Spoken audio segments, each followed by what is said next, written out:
Olá amigos, bem-vindos ao Washington Fora de Horas, o programa de atualidade informativa aqui na Voz da América. Eu sou o Avanço Miguel e estarei convosco durante os próximos 30 minutos, trazendo, entre outros títulos, algumas notícias de destaque em Angola, Moçambique, Cabo Verde, onde se fala o português, a língua portuguesa, e também notícias aqui dos Estados Unidos. Em termos de títulos para os próximos minutos, temos, por exemplo, como destaque aqui em Angola, polícias condenados por morte de cidadão na Huila e em Moçambique, quatro províncias do centro e sul poderão ser vítimas de mau tempo, há risco da ocorrência de mais um ciclone. Este é o Washington Fora de Horas, o programa da Voz da América, que traz a atualidade, dizer que também é um dos programas de destaque na nossa programação de rádio em particular e também do Facebook é o Angola Saúde em Foco. Esta semana teremos a conversa com a doutora Margarida Gaspar e vamos falar sobre um tema interessante, não apenas para Angola, mas um tema interessante para todos os cantos onde a saúde é importante. Aliás, qual é que é o canto do mundo onde a saúde não é importante? O tema de destaque será doenças na infância. Quais são as dúvidas que têm sobre a saúde infantil, a saúde dos nossos pequeninos, que muitas vezes nos preocupam, mas são também a nossa alegria? O nosso WhatsApp é o mais um 908 652 4584 e pode colocar as suas questões que a doutora Margarida Gaspar, na próxima sexta-feira, no programa Angola Saúde em Foco, vai responder a estas questões, as questões relacionadas com a saúde na infância. Vamos já começar as notícias e começamos exatamente em Angola, com este caso da condenação de agentes da polícia na província da Huila. O Tribunal Provincial da Huila condenou na terça-feira, ontem, dia 9, a 17 anos de prisão efetiva, os cinco polícias envolvidos na morte do cidadão António Lopes Adriano em abril de 2020, durante o estado de emergência. No acórdão do julgamento, iniciado a 7 de janeiro passado, o juiz concluiu que o malogrado morreu vítima de lesões causadas por porrates dos réus e não por ter saltado da viatura, como eles defenderam na audiência. Os réus acabaram acusados do crime de homicídio voluntário simples, segundo o juiz da primeira secção da Sala de Crimes Comuns, Agnaldo Bartolomeu. A decisão deste tribunal diz que ainda os polícias deverão, além dos 17 anos de prisão efetiva, pagar 80 mil kwanzas de taxa de justiça e também uma comparticipação no valor de 4 milhões e 121 mil kwanzas aos herdeiros do infeliz António Adriano. Começamos assim as notícias de Angola neste Washington Fora de Horas, o programa da Voz da América. Entretanto, entre outras notícias também de Angola, antes de passarmos para os outros países, os deputados da UNITA, Casa CE e PRS garantem que pelo menos 23 pessoas foram mortas e 21 ficaram feridas e 10 estão desaparecidas. Isto na sequência dos confrontos registrados no dia 30 de janeiro na vila de Canfufo, na província angolana da Lunda Norte. Em conferência de imprensa na terça-feira em Luanda, onde apresentaram um relatório sobre os incidentes, os líderes dos grupos parlamentares daqueles partidos na oposição disseram que não houve qualquer tentativa de se assaltar uma esquadra em Canfufo, como disseram as autoridades.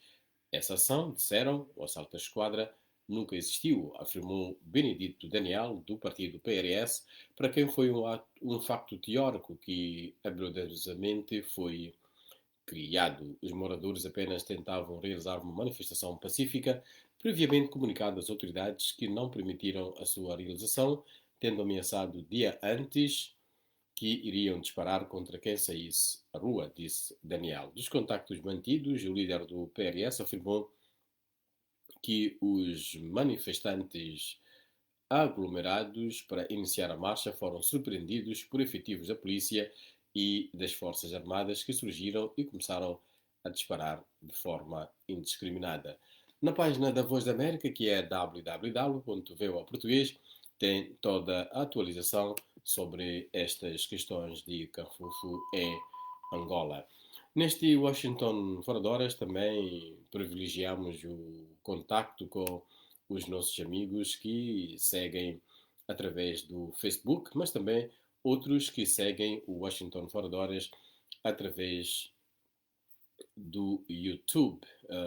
Infelizmente, estamos com limitações técnicas, não podemos ir lá buscar os comentários do YouTube, mas podemos, para já, dizer que aqui no Facebook vejo ali o comentário do Mamad Iqbal Daoud, que está em Climane, na Zambésia, ali no seu cantinho, a fazer o seu negócio, mas ele é um fiel seguidor do Washington Fora de Horas. Temos o Vitor Papi, que está em Maputo, diz que está atento às notícias e nós estamos atentos a ver se o Vitor Papi também faz o seu comentário em relação às notícias que passamos aqui no nosso Washington Fora de Horas. Além disso, temos o Bento Adriano, que está em Lubito, Angola, diz boa tarde Bento, Adriano. Como é que está a situação aí no Lubito? Como é que as autoridades, como é que as pessoas reagem, por exemplo, a esta situação de um confinamento que não é declarado, mas que as pessoas têm que ficar em casa porque devem conter a pandemia da Covid-19? Bento Adriano, também espero o seu comentário. Temos também Gemace Sissi, que está no Timor-Leste. Timor, fala-se o português lá e temos tido poucas notícias, mas creio que através de amigos como o Gemas e Cis poderemos ter mais notícias de Timor-Leste, nem que seja mesmo para dizer como é que está, como é que segue este nosso Washington fora de horas. João Bernardo Correia está em Luanda e também temos o Ariel Sansa a partir de Cambridge, aqui nos Estados Unidos, e o Gustavo Nombora, que segue o Washington Fora de Horas a partir de Maputo, Camfumo, em Moçambique. Vamos agora para mais notícias e vamos exatamente a Moçambique. Isto porque as autoridades do país alertaram para a proximidade de um ciclone que irá afetar as províncias de Zambésia e Sofala e a província de Inhambane a sul, possivelmente a 13 de fevereiro. Seria o terceiro ciclone a afetar Moçambique na atual estação das chuvas, após a passagem dos ciclones Xalane e Eloise. O Instituto Nacional de Meteorologia está a monitorar o fenómeno e pediu ao público para aderir aos avisos que serão emitidos por outras agências do governo, como, por exemplo, a deslocação para áreas mais elevadas para evitar as inundações causadas pelas chuvas torrenciais trazidas pelos ciclones. A Voz da América segue esta situação do tempo em Moçambique. Especialistas dizem que esta ocorrência de ciclones que é repetida em Moçambique coloca este país como na infeliz linha de frente daqueles que serão vítimas desta situação que é provocada, dizem eles, pelo aquecimento global, as mudanças climáticas, a afetar países, neste caso um país que não é de todo poluidor. Moçambique não tem indústrias, não tem assim tantos fatores que contribuem para a poluição ambiental, para o aquecimento global, mas acaba sendo o país, por estar na costa e por outros fatores, que é vítima destas situações que causam danos materiais, matam pessoas e é difícil recuperar muitas vezes depois de situações climatéricas destas. Outras notícias que têm a ver com Moçambique e que também está disponível na nossa página, e se calhar aqui queria ouvir também o comentário dos nossos amigos. Passamos esta semana um relatório da Amnistia Internacional que denunciava que em países da África Austral há situações repetidas de violação dos direitos da mulher. As mulheres são vítimas da violência e que também há esta expressão que aquele marido que bate, aquele namorado que bate está a demonstrar amor. Será que mesmo espancar, maltratar é sinal de amor? Qual é que é a sua opinião? Uma das notícias que temos em relação a esta questão da violência doméstica em Moçambique tem a ver com o caso de uma cidadã que foi retida pela polícia esta semana, quando se dirigia a uma esquadra para apresentar uma queixa, após ter sido violentamente espancada pelo seu esposo. Numa gravação feita por um canal de televisão online de Maputo, a vítima conta que foi espancada pelo marido e ela disse, e vou citar segundo as suas palavras: "Tirou-me de casa, me bateu com o irmão." Diz aos prantos a mulher que pretendia apresentar a queixa numa esquadra na zona da Praça dos Combatentes, vulgarmente Chiquelene, na periferia de Maputo. Diga-se aqui que ao dizer que me bateu com o irmão, quer dizer que o esposo juntou-se ao cunhado da senhora para esta prática da violência. A polícia decidiu detê-la por entender que havia violado o recolher obrigatório imposto para conter a Covid-19 na cidade de Maputo. Ativistas da área de proteção da mulher reagiram de imediato. Eulália Fumani, por exemplo, da Associação das Mulheres de Carreira Jurídica, condena a atitude da polícia, que na sua leitura desencoraja a denúncia de casos de violência que ocorrem no seio familiar.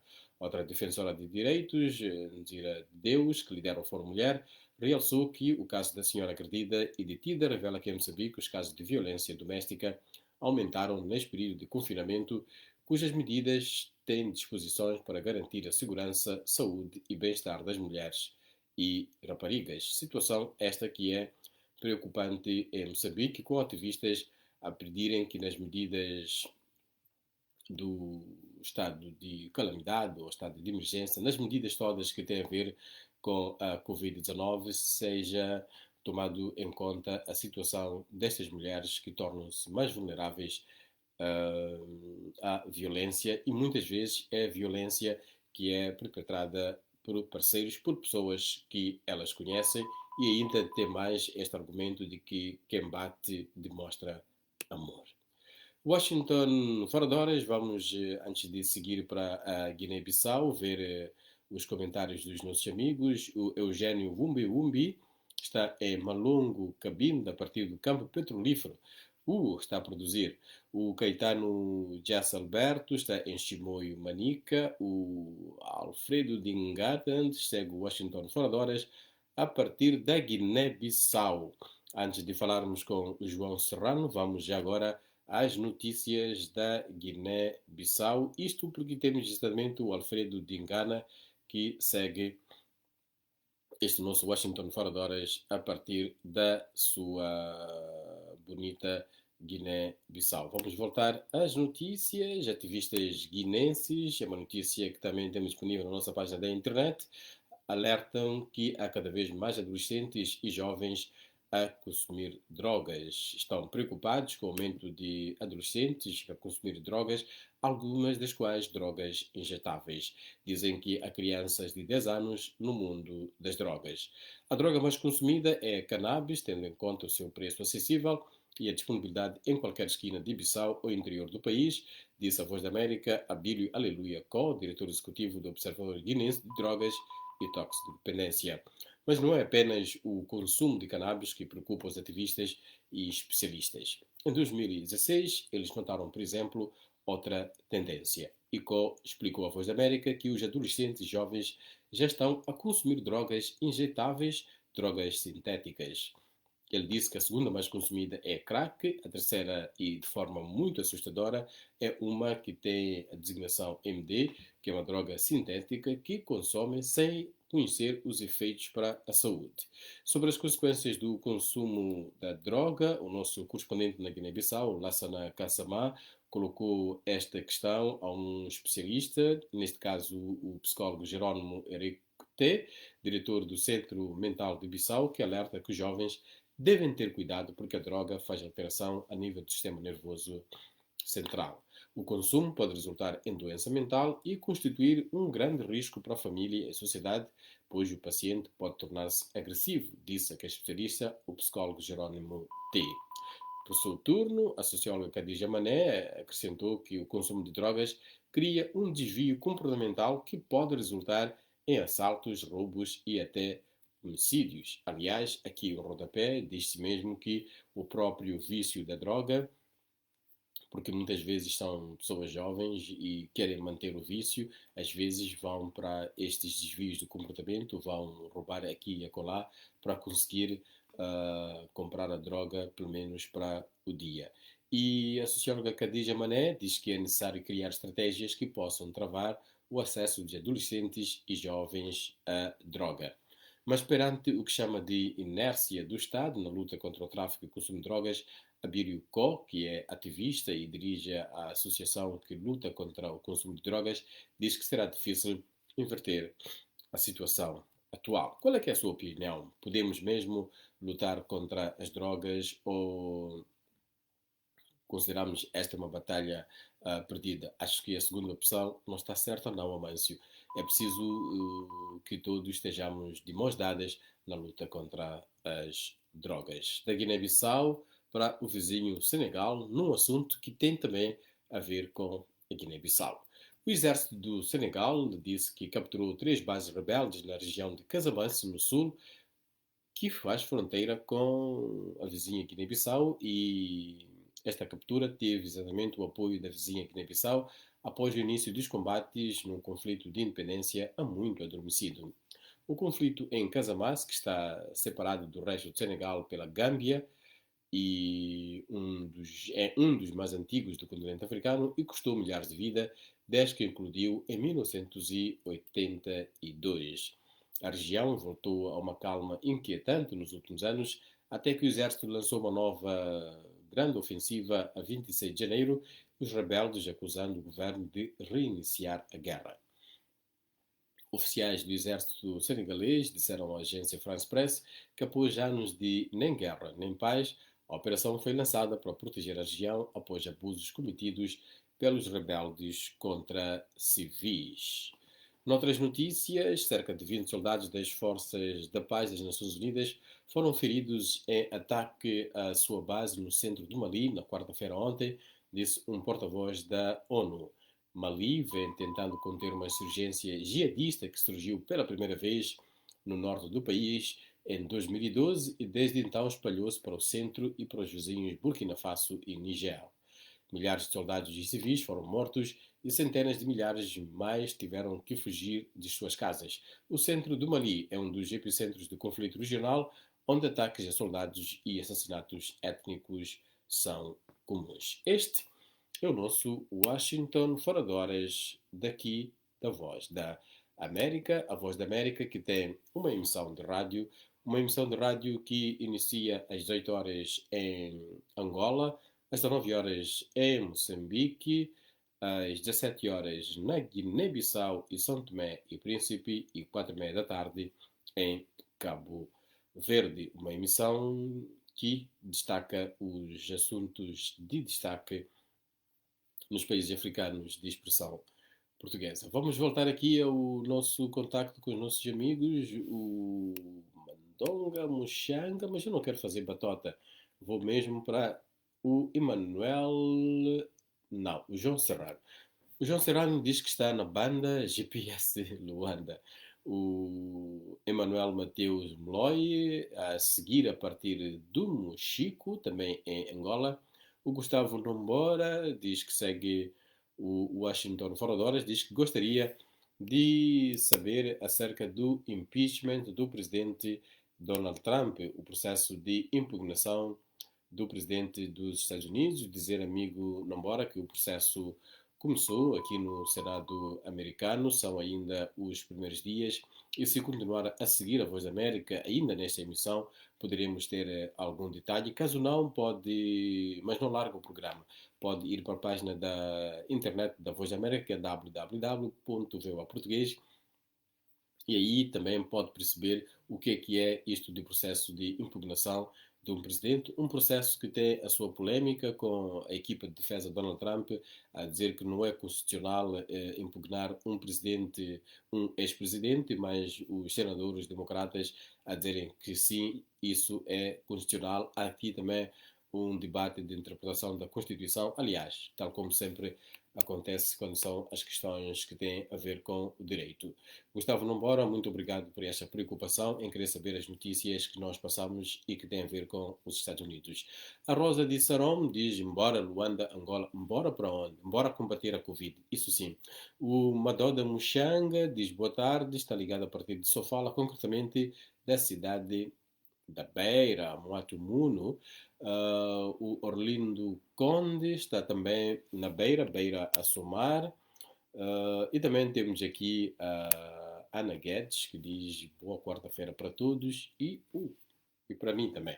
E para mim também, muito obrigado, Ana. Vamos continuar. Temos o Bento Adriano. O Bento Adriano diz que tem certeza que o caso Cafufo tem o mesmo caminho de impunidade. Esta é uma preocupação que o nosso amigo, um comentário do Bento Adriano em relação aos acontecimentos de Cafufo, Angola. Vamos voltar às notícias aqui neste Washington Fora de Horas e voltamos exatamente para falar desta questão importante que é a Covid-19. A África do Sul vai iniciar a sua campanha de inoculação de coronavírus com a vacina da Johnson Johnson, disse o Ministro da Saúde esta quarta-feira, após suspender o uso da vacina Oxford AstraZeneca por causa das dúvidas sobre a sua eficácia nos casos leves e moderados da variante do vírus local conhecida como 501Y.V2.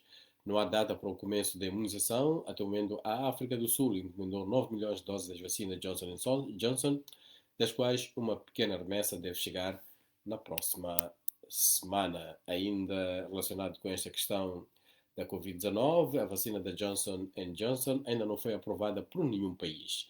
A empresa solicitou na semana passada autorização para o uso de emergência aqui nos Estados Unidos. A África do Sul também deve usar a vacina da Pfizer e outras para apoiar o seu programa de imunização. O atraso da vacinação da África do Sul prejudicou a ambiciosa meta de inocular cerca de 40 milhões de pessoas, 67% da população, até o final de 2021. Aquele país continua a ser o mais afetado pela Covid-19 no continente africano, com quase 1,5 milhão de casos confirmados e cerca de 47 mil mortes. A África do Sul tem uma segunda onda de infecções por coronavírus, alimentada em grande parte por sua variante do vírus, considerada mais transmissível do que a forma original. Dizer também que, em relação a esta questão da vacina da Covid-19 na África do Sul, temos na nossa página da internet uma reportagem de vídeo do nosso correspondente Simeão Ponguano a dizer basicamente o impacto deste adiamento do início da vacinação para o vizinho Moçambique, que além de haver uma comunidade moçambicana grande que está na África do Sul, além das ligações diárias com o país vizinho, havia também a esperança, aliás, uma promessa sul-africana de passar algumas vacinas para o país. Não se sabe como é que estamos em relação a essa questão. A reportagem do Simeão Ponguana aborda a questão do impacto do adiamento da vacinação na África do Sul. Dentro de alguns minutos teremos aqui a nossa página dedicada àquilo que é trending, mas vamos falar agora de Myanmar. Dezenas de milhares de pessoas saíram às ruas na maior cidade de Myanmar, antiga Birmânia, pelo quinto dia consecutivo, esta quarta-feira, desafiando a proibição de protestos enquanto os militares aumentam o seu controle sobre o país. Multidões exigiram em Yangon a libertação de Aung San Suu, enfrentando a segurança um dia depois da polícia dispersar várias manifestações com gás lacrimogéneo e balas de borracha e intensificar o assédio ao líder do poder, ao partido da líder deposta. Os militantes justificam a tomada do poder na semana passada, alegando fraude eleitoral generalizada nas eleições de novembro, que representaram uma vitória esmagadora para o partido de Aung San Suu. A repentina escalada de força contra as manifestações gerou um novo coro de condenação internacional. Situação tensa no Myanmar, a antiga Birmânia. Antes de passarmos para o trending e também para breves do desporto, Tenho aqui o Bento Adriano, já falei com ele. Tenho o Narciso Miguel, que diz que boa tarde, Voz da América. Daniel Viagem, Denis Viagem, acompanha a partir de Lisboa, o nosso Washington Fora de Horas, mas diz que é de Angola, concretamente de Lubango, e avisa que regressa em breve. Vamos mandar algumas encomendas para trazer para a família, não é verdade? Tavares Augusto, ligado da Beira, Moçambique, deseja bom trabalho. O Edominda Chicale de Moçambique é Angola. Tomás Coringa está ligado a partir do Uambo, aqui é Angola, diz ele. O Dulácinho Baldé diz boa tarde a partir de Bissau. Temos aqui mais uma notícia, preciosa contribuição da Ana Guedes, que diz que após a investigação de vários anos, a Comissão Europeia forçou a gigante sul-africana de medicamentos Aspen a reduzir os preços de 6 medicamentos contra cancro, depois de descobrir que aquele abusou de seu domínio no mercado para aumentar os preços. A empresa concordou em diminuir em 73% o custo dos remédios dentro do espaço europeu, medicamentos usados no tratamento de algumas formas de cancro do sangue, incluindo a leucemia. Dizer que a Ana Guedes tem aos domingos, com a doutora Graça Matinho, o programa reservado à saúde, e às terças comigo o programa de notícias também dedicado à saúde. Olá também ao Mateus Fernando, que segue este Washington Fora de Horas a partir de São Paulo, no Brasil. E quando já caminhamos para o final, vamos espreitar aquilo que é trending. Aquilo que é trending, temos, por exemplo, no Twitter, está na moda no Twitter, pelo menos esta manhã, a nova música póstuma de Nipsey Hussle com Jay-Z. A música tem o título What It Feels Like, é parte da banda sonora de um novo filme de Daniel Kaluuya, Lakeith Stanfield e Dominic Fishback nos principais papéis. O filme Judas and the Black Messiah estreia na sexta-feira, dia 12 de fevereiro, nos cinemas aqui nos Estados Unidos. A música What It Feels Like foi uma surpresa para os fãs de Nipsey Hussle, que morreu em abril de 2019, depois de ter sido baleado em frente a uma loja de equipamento esportivo em LA, Los Angeles. Ele tinha 34 anos, uma trajetória promissora. No Google está trending o caso de uma jovem que usou supercola adesiva no cabelo como spray de laca. A mulher de Louisiana, Tessica Brown, 40 anos, tornou-se viral na semana passada depois de pedir ajuda aos seus seguidores nas redes sociais para desfazer o seu interno rabo de cavalo. Ela tinha acabado o spray fixador de cabelo enquanto dava os retoques finais no seu visual algumas semanas antes.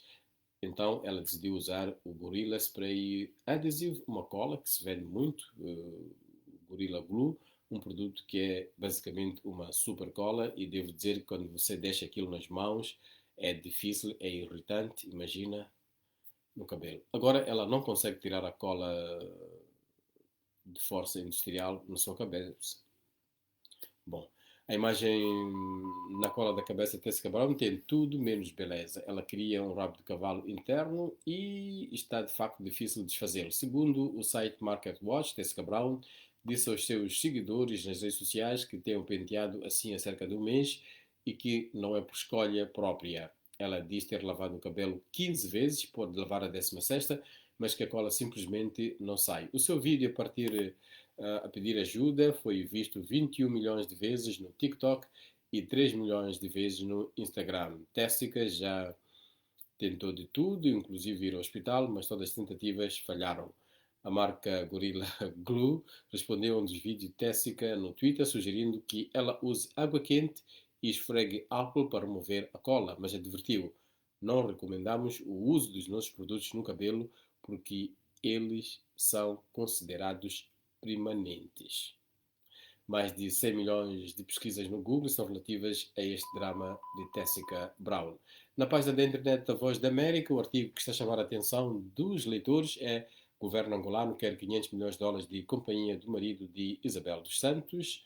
O governo de Angola pediu a um tribunal na Holanda para devolver cerca de 500 milhões de dólares de participações da empresa petrolífera portuguesa Galf, ligada à empresária Isabel dos Santos, noticiou a Reuters. Essas participações foram adquiridas através da companhia Exxon e, segundo o processo em tribunal, através de desvio de fundos e lavagem de dinheiro.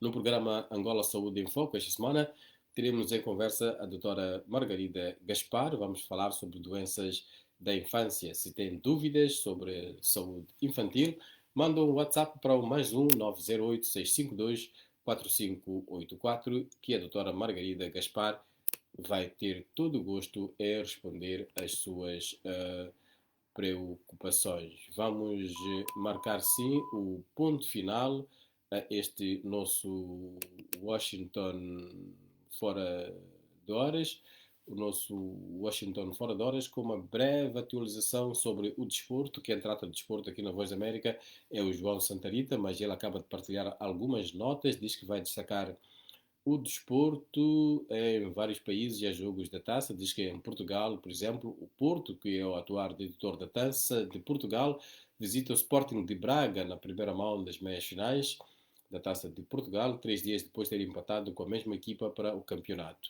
Na vizinha Espanha, há hoje um bom jogo em perspectiva, a primeira mão das meias finais da Copa del Rey, a Taça da Espanha, e frente a frente temos Sevilha-Barcelona. No campeonato, apenas um ponto separa essas duas equipas, enquanto que na Itália há um jogo do Atalanta e o Napoli, e no basquetebol americano, Filadélfia em primeiro lugar na Conferência Leste, foi a Sacramento, na Califórnia, ganhar por 119-111, tal como sempre acontece, e eu apoio quem ganha. Em primeiro da Conferência Oeste está o Utah Jazz, que jogou em casa e bateu o Boston à vontade 122-108.